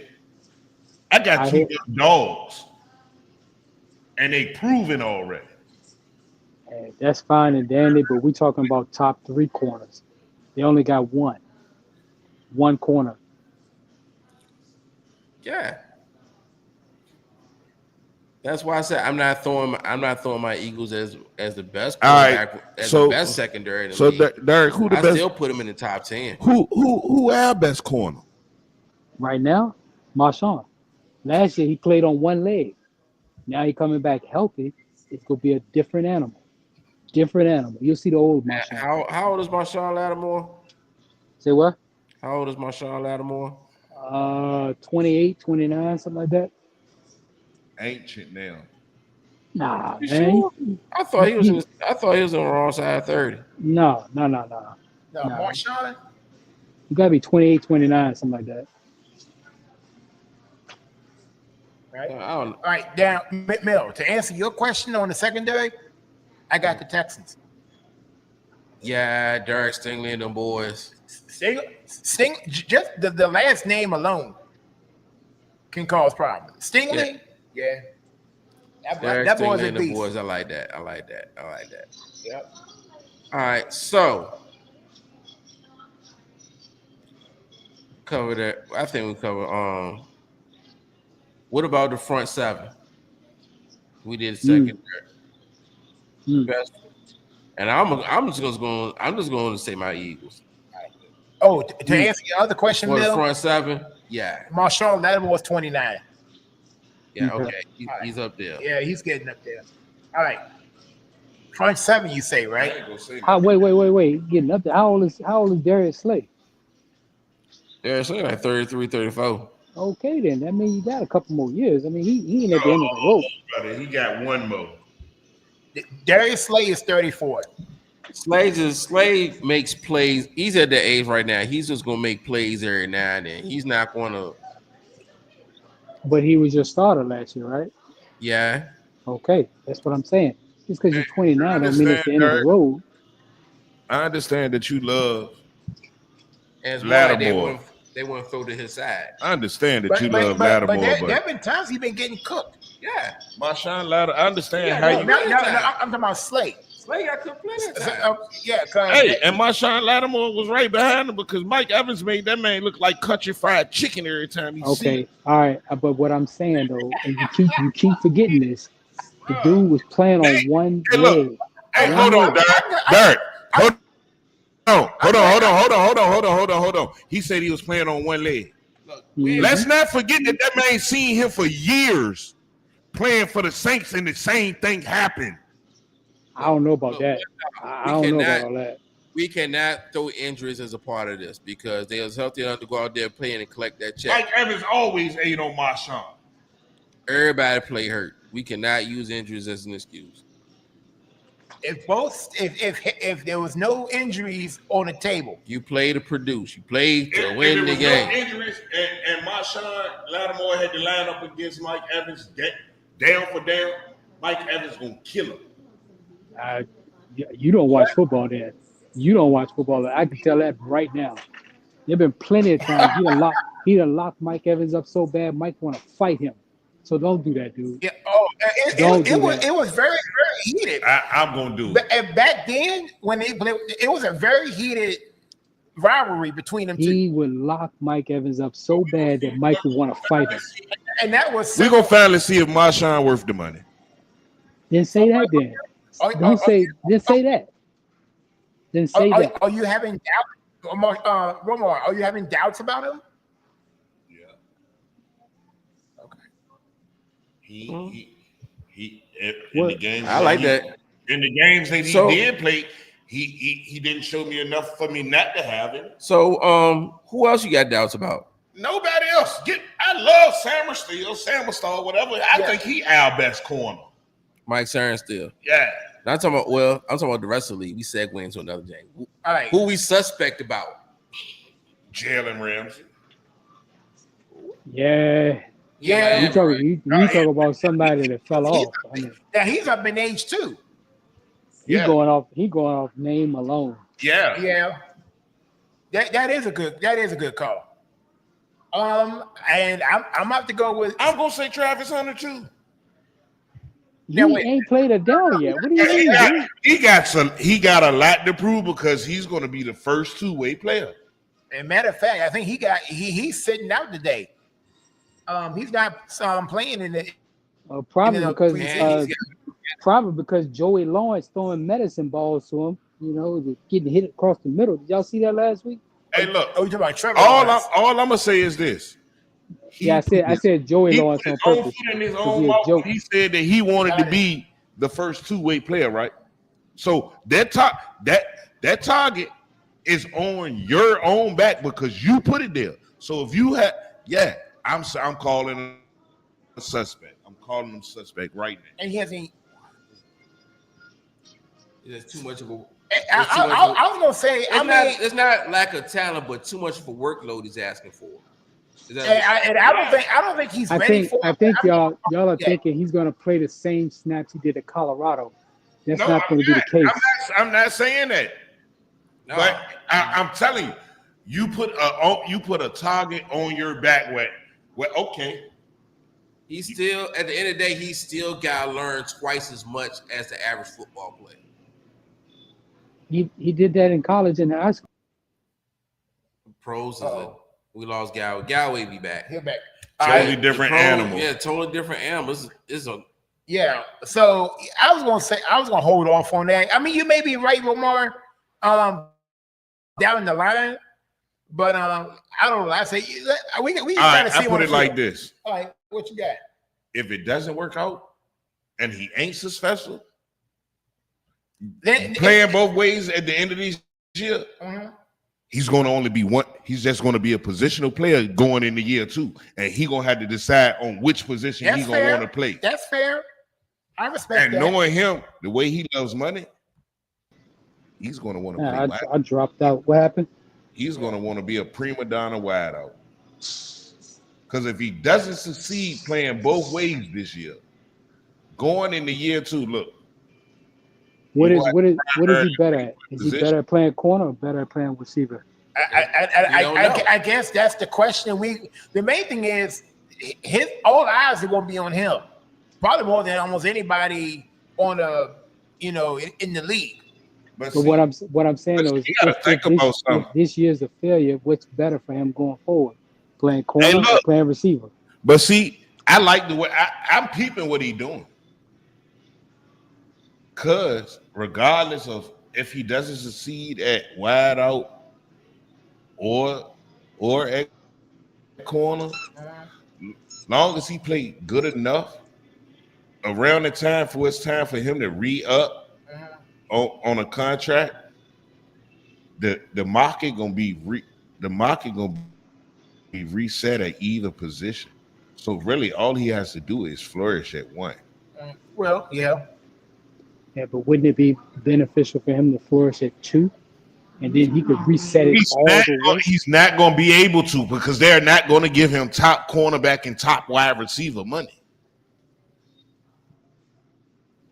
Yeah, because it's you're going to have to be. You're going to have to pick one or the other if you want to reset the market.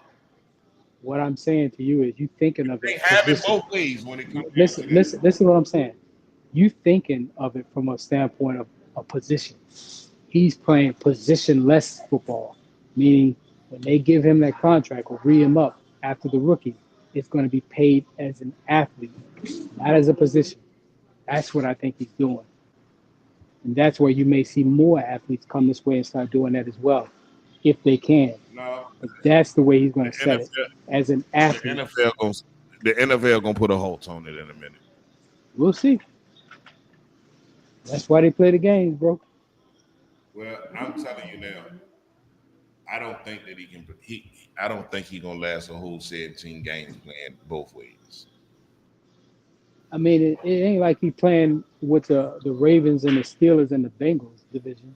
I mean, he playing where you at? NFC South, AFC South. AFC South. Hey, look. Right.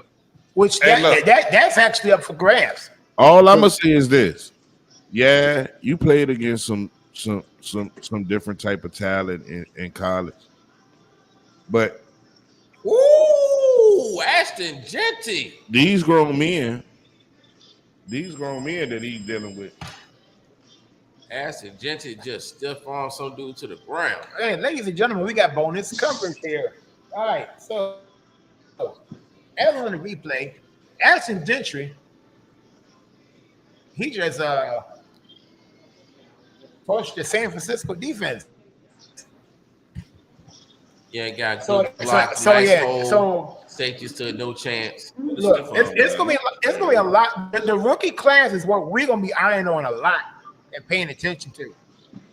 Yeah, especially like in the first round. I mean, Genty. I'm sorry, I keep messing it up. Well, but he's gonna be another one to watch. Who you think out of all the first round players has the biggest thing to prove? That's a very good question. You just named him, Omar. Yeah, but I'm just asking the rest of the panel. Well,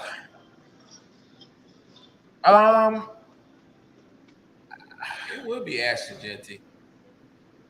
Because they already labeled him like a 1,500-yard back. And he has it.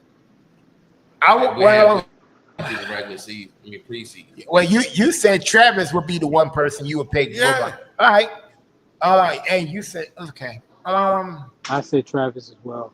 But going back to your question, what you were saying, Romar, as far as Travis having a hard, can't do it, it's going to be impossible to play both ways. Name me in that division, what wide receiver does Travis really have to cover in the AFC South, and what cornerback is going to really be there in the AFC South to really give him trouble if he plays receiver. I don't Except for even that know one. the Except teams. that's what I'm saying. There's no talent really in the AFC. The Texans got one corner that's really good, but aside from them, what other corner from Indianapolis? Man, he ain't. And if Stingley line up on him, he ain't gonna get the ball. That's the only one I'm talking about. Yeah. All right, I got one for you. Mill, you said Genty. And then Travis might have to line up against any one of them wide receivers, and they got a 3-headed monster out there in Houston. All right. And one more, you said Travis Hunter, and you said Genty, right? No, I didn't say anything. I mean, no, as far as who has the most to prove. No, I was like,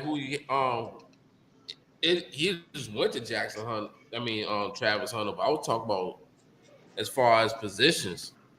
Okay, because I got if to answer your original question, out of the first round draft class, I'm gonna say Cam Ward. Yeah, he has a lot to. Yep. I mean, that's where the question ended up going. So. Well, yeah, but yeah, I would say Cam Ward because now I can't really say that. Well, I mean, it's a winnable division, and like I said, it's like nobody's watching the Tennessee Titans. See, that's the only reason I say I can't agree with you, Kevin, is because he's going into a position where his first year doesn't matter as much as Travis Hunter's first season does. Yeah, but Ashton Genty. But if you were the first round, all he got to do is go out there and perform to show that he was the right choice for them. All he got to do is go out there and show that he is the right choice of him being the franchise quarterback of the future. But wouldn't that mean putting a target on your back just like with Travis Hunter? No, because Cam Ward ain't tall. Travis Hunter tall. And Travis Hunter been in the news for other reasons too. Man, I don't believe that. That's still fake news because it ain't been on ESPN or nothing like that. Don't. What's happening? What happened? The fake news about him about to get divorced and she about to get him for $40 million. Oh, wow. If that was real, you don't think that would be on every major sporting outlet? Club Shake, Shannon Sharpe know about it by now. And yet, unfortunately, we won't see him on TV. Who cares? Everybody still tune in to Club Shay Shay. Yeah, we was on night. Yeah, he still does nightcap with Ocho. Yeah, like he ain't missing $1, bro. He ain't missing a beat. He's missing a couple dollars, but he ain't missing a beat though. Okay, but he missing a couple of dollars, but guess what?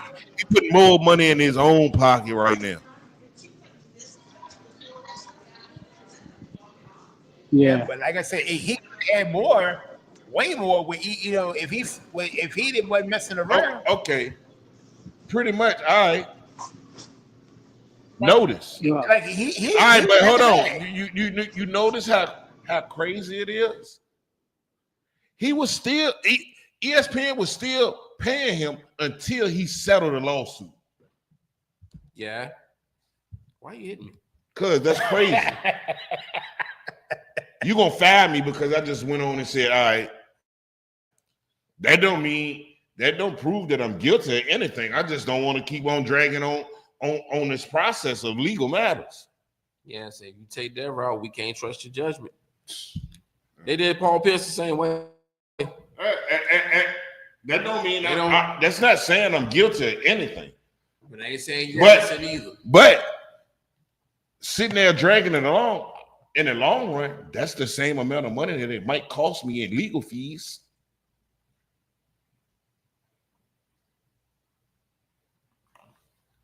That's true. Yeah, ain't Paul Pierce still on FS1? Nope. Oh. When he was on FS1? I mean, what I thought he was, as far as he was on one of them shows that they had. I think it was the morning talk show. I'm not more sports show. I forgot. I don't remember the name, but I thought he was on there. Yeah, Yeah, I think all of them got fired. All of them. Wow. Yeah. He fumbled. But I mean, it really wasn't. This ain't. I'm gonna say it. It wasn't like it was a very exciting draft.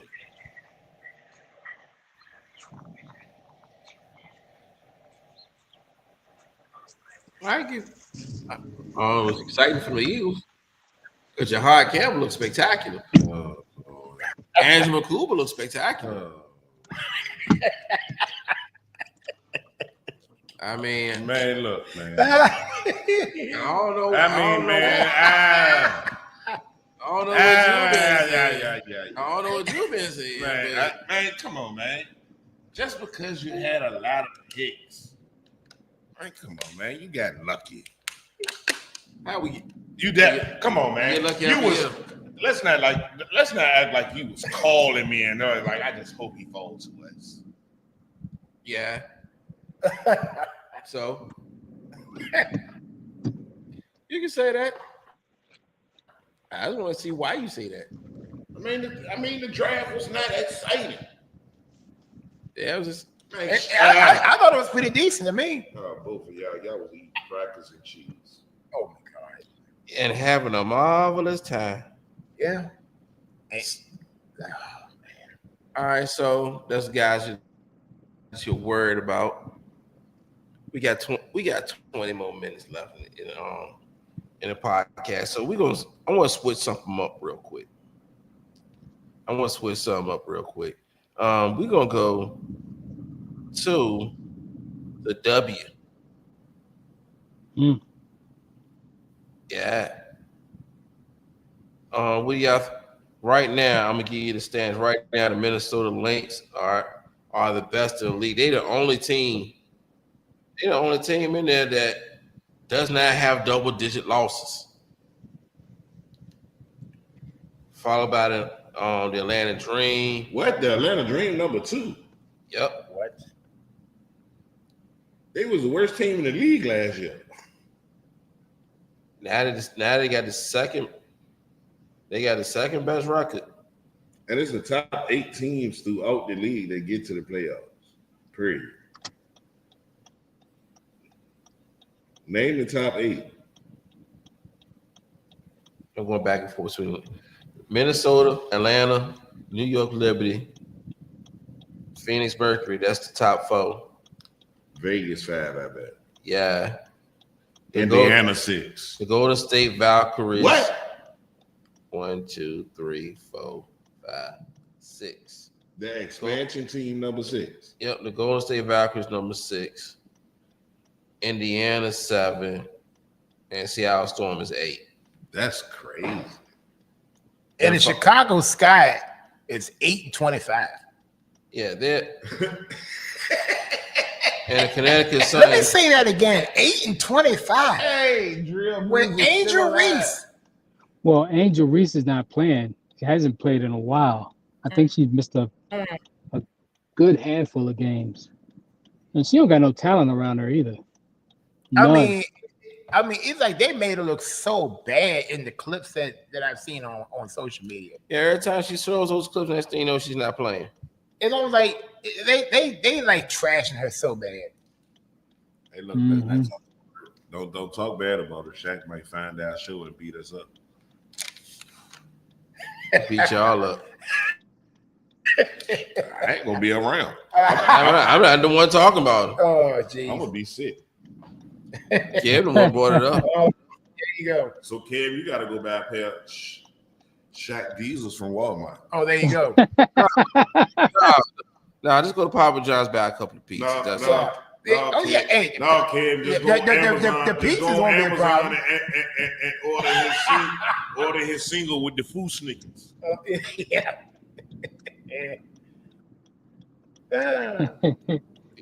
Kevin got a man up. Give you some icy hot.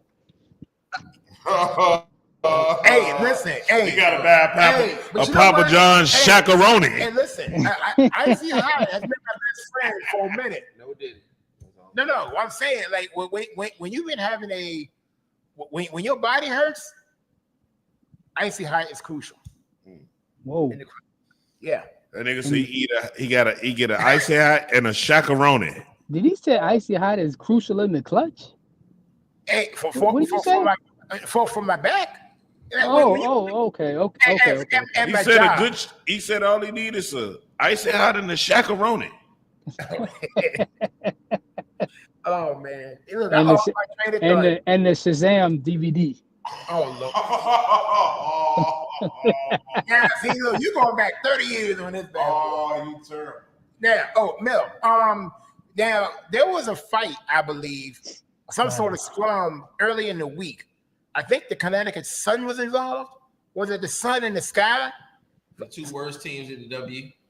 The Sun and the Sky. The two worst teams. Boy, that didn't sound right at all. But no, it was a little scuffle that was going on early in the week. I saw a clip of a pushing and shoving match, and 3 people got ejected.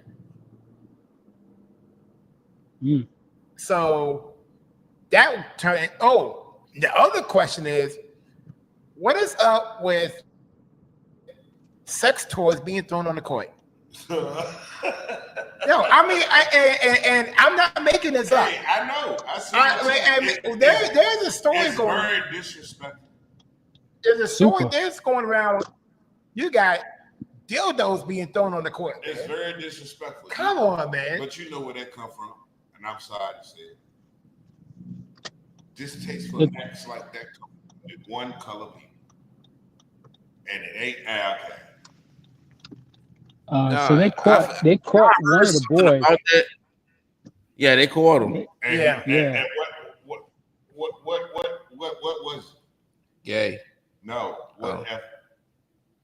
Oh, he was brown, Spanish. He was Spanish. I think he was Spanish, dude. I think so.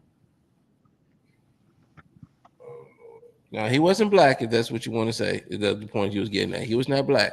Well, we wouldn't do nothing like that. Yeah. I don't know, man. That red dress thing kind of threw me through a loop, bro. I don't know if that's real, but if that's a real thing. I don't. What? Yeah, but that's what they do. I can't put nothing past us nowadays. We getting kind of far out there. If y'all want to No, you can't put past nothing past them.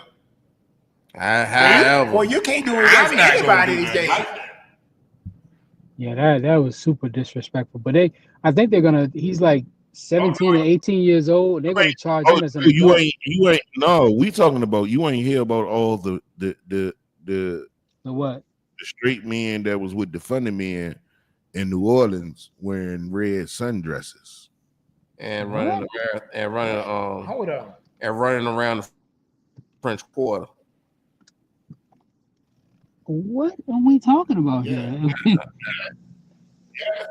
I'm thinking this is news to me. I was trying to talk about the WNBA. This is how this went. I don't know what happened. It just went off the rails as usual. You brought up the red dresses because you brought up something. Can't put something past black people. No, I didn't say it. I said you couldn't put it past. That's something that we wouldn't do. Come on. Throwing dildos on the court, that's something like Will Ferrell doing something like that. And I was going to, and up until the last couple of days, I would say running around in a red dress would be in that category too. I don't know what I think they was on drugs. They was on fentanyl. Had to be. Or maybe they was celebrating the last capture of the last enemy that escaped from New Orleans. Nah, but that still wasn't the right way. No. I don't know because you would never dare. I what? And I never be. Making that want to go to New Orleans. So get back to the W. The thing that's surprising to me. I seen something too. Speaking of the W, that they turned down some new money. What? They turned down new money for as players' contract, how players is getting paid. Like, okay, like what? They had a joint where a part of it, salaries went from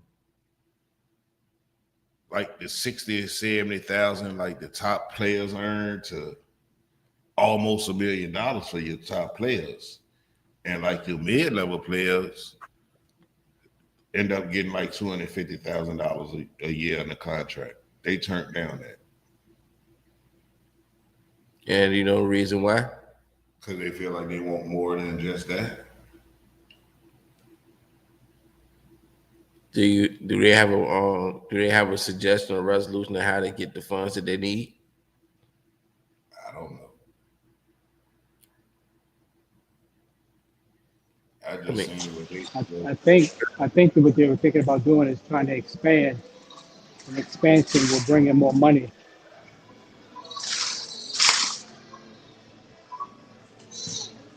But what's wrong if you a star player in the WNBA? If you a star player, you done went from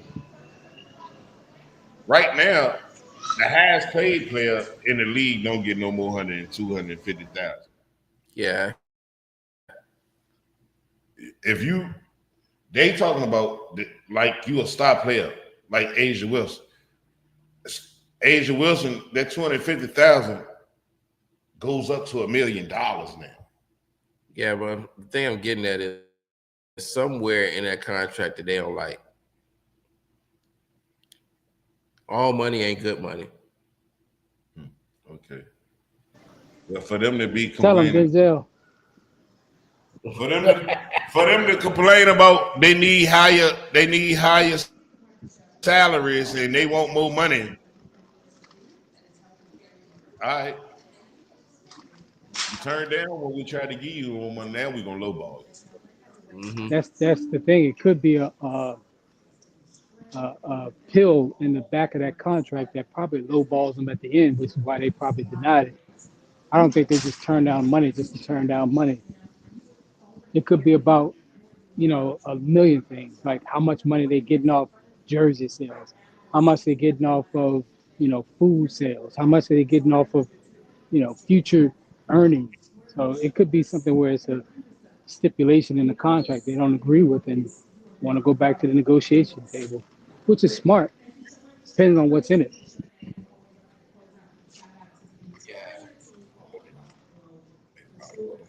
Yeah, it's 4:52, so we're gonna have more on the WNBA. I want to talk a little bit more about that, but we can have more on that next week. Before we cut out of here, I want to spend a few minutes talk about Fantasy League, because Fantasy League is in a couple of weeks. No, it's 2 weeks. 2 is a couple. I know that. He thought it was next week. No, I know. We got one more show before that. Before the draft. Yeah. I agree with you, Mel. I say y'all killing me, bro. But I love you guys. 2 weeks. Wilmot will be on live next week, ready to draft. Yep. All started. Fantasy football draft is locked in at 16 teams. 16. We're locked in at 16 teams, and like I told y'all, pay real close attention to that scoring, because it's not like any other fantasy league that you are in. It's maximized to each and every player's best potential. I'm about to say potatoes because Roman's ordering food. I can't believe I'm doing that. Could at least step away from Mike. It's almost at the end. It doesn't matter. Trying to close the show out on a good note, but here he go ordering all this Grubhub stuff.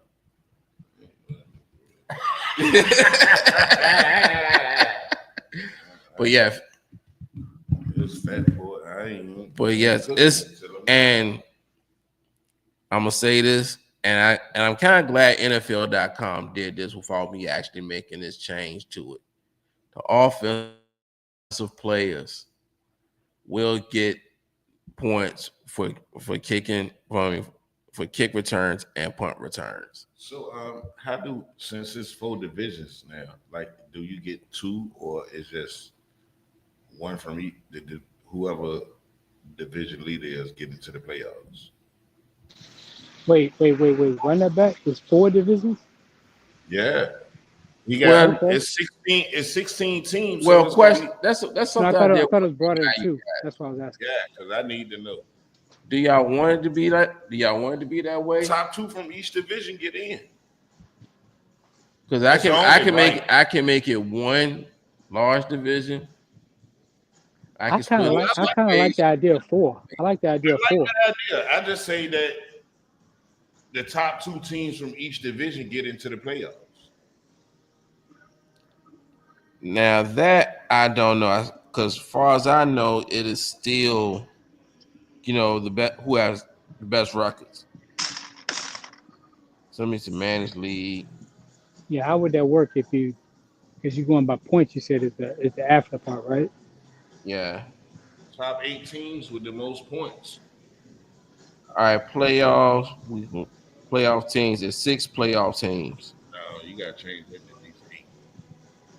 You want 8 teams in the playoffs? Yeah. You got 4 divisions. You cool with that, Mr. Galloway? I'm cool with it. Yeah, that works.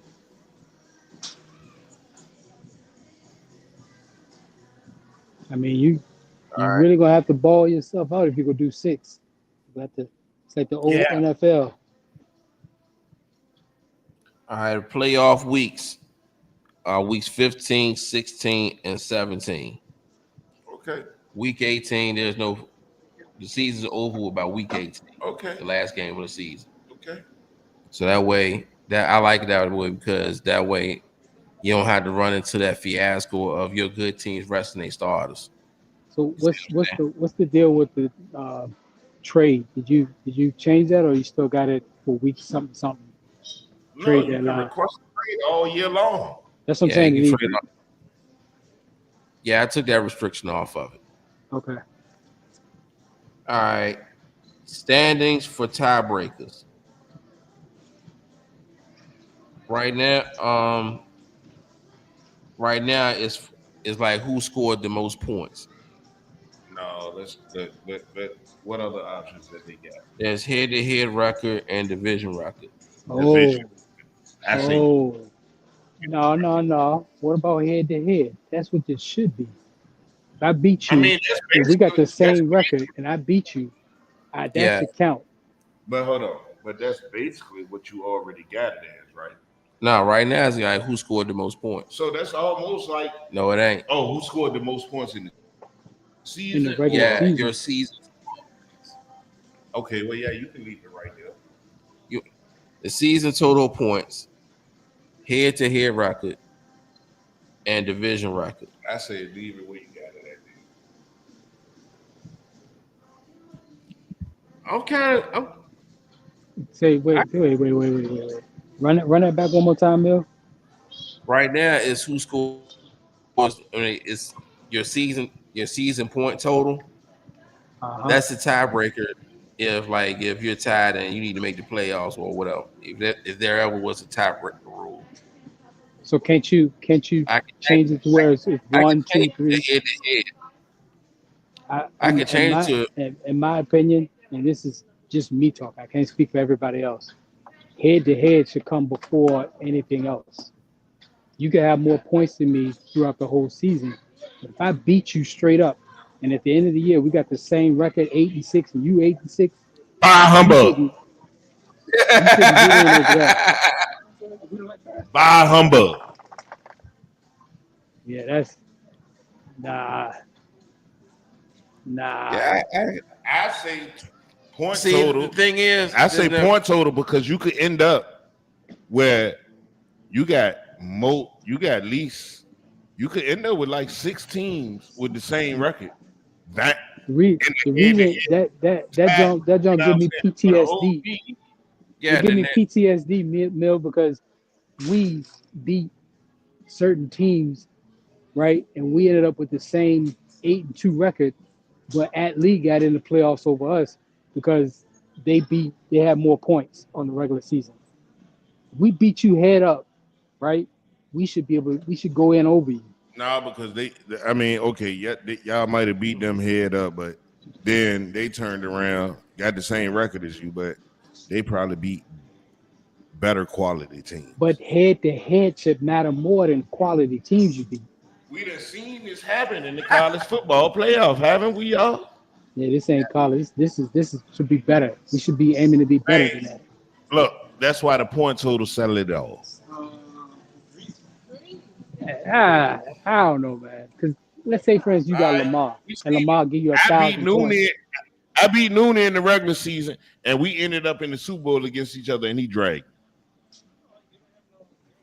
What's that got to do with it? I mean, nothing. the same record. But one of y'all, the point is, one of y'all make the playoffs, the other one doesn't. No, we wouldn't. That's the point I'm trying to make. I kind of like Derek's point. To be honest with you. Cause let's keep it 1,000, bro. I mean, we gotta stay even across the board. To beat a man, you gotta beat the man, right? That we always say. I welcome all changes. To beat a man, you gotta beat the man, right?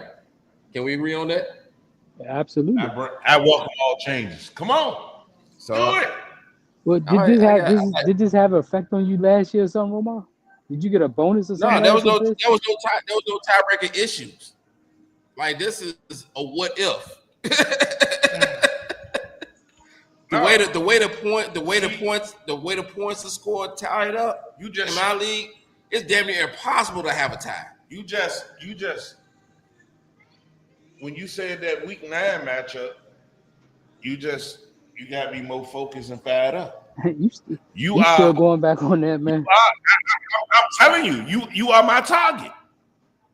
I'm letting you know. I'm targeting you, bro. Okay. We go to head to head. You better. Now, if you got the same head-to-head record, because you probably played each other twice. If you got the same head-to-head record, then it's going to go for point. It'll probably go for points in division record. Yeah, I'm targeting you, brother. Hey, bring it on, man. That's all I'm gonna say. You call me out first. I told you I pulled it back. I don't know why you still on that, but okay. Yeah, I accept your pullback, but you got my full undivided attention when it comes to week 9. All right, okay. You better draft well. Study up. Hey, look, I don't do no studying, but I done drafted well the last 2 years, so hey, I'm good. Okay. Good luck to you, except in week 9. Yeah, good luck to you too.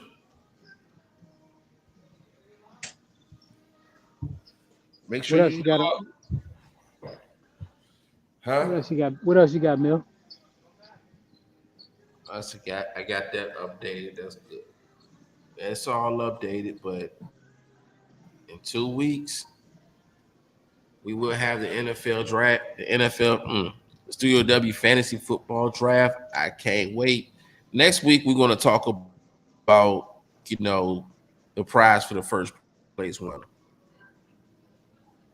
We're going to talk about that. It might not be a drinking glass this time around. It might be something a little something different.